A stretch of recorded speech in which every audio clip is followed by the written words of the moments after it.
A cosmic ticking time bomb, a visually striking new space game, and a new title being developed by a YouTuber are just a few of the surprising things coming this way. Starting with Xerxes Shadow, this game looks very impressive indeed. I mean, just look at the visuals here, it is pretty impressive to say the least. Now, this is a single-player, story-driven space combat game, and it merges intense first-person dogfighting with strategic fleet command, as well as some storytelling. The game has been developed over 4 years by a dedicated creator under the banner of Determinist Studios, and it draws inspirations from classics like Battlestar Galactica, Starship Troopers, and the Homeworld series. Now, players assume the role of a skilled pilot named Solomon, initially a lone mercenary who becomes intricately tied with an alien hive mind. This mysterious connection shapes the narrative, offering both advantages and challenges as well. So when it comes to gameplay, you find yourself as the pilot of a Trident fighter. Here, the focus is on frantic dogfighting, and you'll have a variety of different locations of this, whether it's in asteroid fields, nebula, or space lanes. Beyond that, you can get out of your ship and explore the massive capital ships in first person, and these come complete with hangars, corridors, and command decks. You'll also be able to interact with a wide range of different characters as a part of the story. Now, there is also a strategic element here, kind of like an RTS element, I guess, and this is what happens a little bit later in the game, I do believe, from what I can understand here. It begins when you take command of a fleet. Your fleet will expand, and from your cockpit or from the command interface, you'll be able to issue real-time orders to allied vessels. A little bit perhaps like House of the Dying Sun, but on a grander scale. Basically what that means is we've got a combination here of dogfighting and RTS. It's not the only element of the game, there are some FPS combat elements here as well. And it's got kind of surprising to me really to see how all of this is coming together. Now, the game, like I say, has been in development for quite a long time at this point. It was originally conceived as an add-on or as a part of the PlayStation 4 Dreams software. It was never actually fully released there, and instead is now making its way towards Steam. That's the footage you can see on the screen right there. That's the recent trailer, and there is a Steam page for this now, where if you're interested you can head on over and wishlist it. Something I'm definitely going to do myself because, yeah, I really like the look of this one. At its core, there's a cosmic ticking time bomb, a star named Rupture, that repeatedly scourges the entire planet in colossal waves of fire.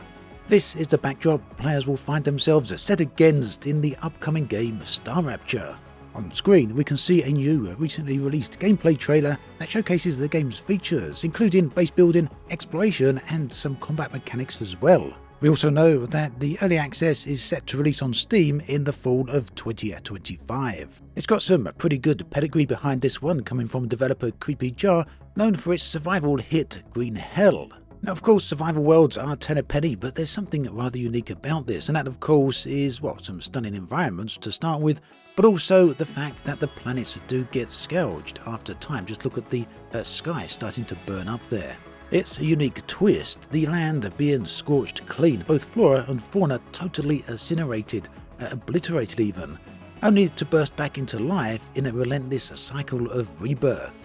But this rebirth isn't a case of just starting the game over again. Each time there's a massive cataclysm, it also lays down new, potentially valuable resources. So there's definitely some potential here of a promise of post-destruction loot.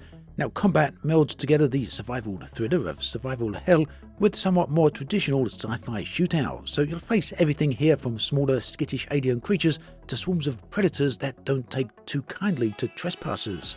There's also a lot of work going in here to the whole concept of factory building, which in itself does evoke some themes of Satisfactory, the game that is, rather than the emotion. The game is Satisfactory.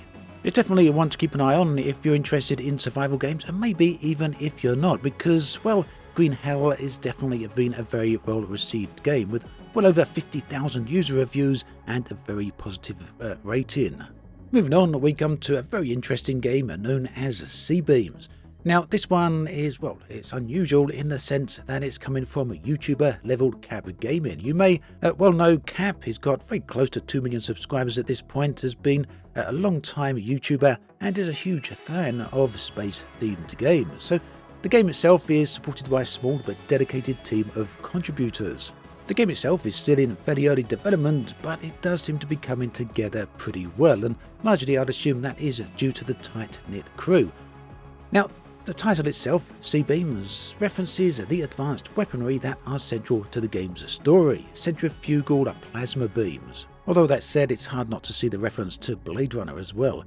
Now, these shiny new weapons really do hinge on the discovery of a rare resource that's found on an uncharted system orbiting a black hole. As you might expect, gaining control of these weapons becomes a huge power play within the game's narrative. Being fans of space games, the developers are not going for simplistic movements here within space. Instead, they're mixing thruster-based physics, so every engine and directional burn actually matters. That means also damage to thrusters will leave a notable effect on your ship's maneuverabilities. Also, fill your cargo hold with precious loot, and the ship's handling will reflect the added mass, so quite a lot of depth going in here to the flight mechanics. This also extends to the weapon damage itself, which quite literally rips through the ship's layers. Gunfire, beams, all of these connect, and you'll see the paint peel away and the underlying structure scar, and it's a visual flourish that's normally in the realms of much larger titles with a larger budget. I think though this is definitely a feature and a detail that a lot of people are going to enjoy. In terms of missions, the team is building what appears to be a fairly robust mission system, and this basically to handle everything from the story-based missions to the tutorial as well. Now, the tutorial does apparently touch on every system of the game, whether that's docking or flight controls, and from what I can tell, the idea seems to be to avoid the whole concept of what you normally see with some of these tutorials, with the idea of it hand-holding you the entire way. Instead, you're introduced to the concepts of the game as you progress through the initial tasks. Personally, that's my much preferred method of being introduced into games. I'm very curious to see how this one plays out, and there's more information in the video description, along with a link to LevelCapGaming's YouTube channel as well, just in case you haven't seen that before. Now moving on, we come to EVE Online, well over 2 decades old at this point, and throughout 2025 it's set to receive quite a few updates, 2 big expansions in fact. There's one coming in the summer and one coming in the winter. Now, there's not a whole lot of details on these just yet, but the team have said that they're well into the pre-production of the summer release. Now, rather than reinventing the wheel, these expansions are going to build on the existing systems that are already in the game and that have been added over the past few years. Sovereignty mechanics then, corporation tools, and new content added during the recent expansions. So, corporations, of course, are a huge focus in EVE Online, and indeed that's one of the big reasons we see so much how should we say it? So with so many dramatic stories unfold in the media over the years, all centered around the different activities of these corporations. So the developers here are planning to keep refining corporation and alliance tools with a specific focus on assisting these organizations focus on their set long-term and short-term goals. There's also work going on the so-called future of war, which means that there's some new framework coming in that will dictate how players capture, upgrade and defend the star systems. And then there's something called freelance projects. Now, these will enable corporations to create tasks or jobs that anyone, whether inside the corporation or not, can complete. So this is a natural extension of the existing corporation projects, but really takes on a whole different direction with player collaboration.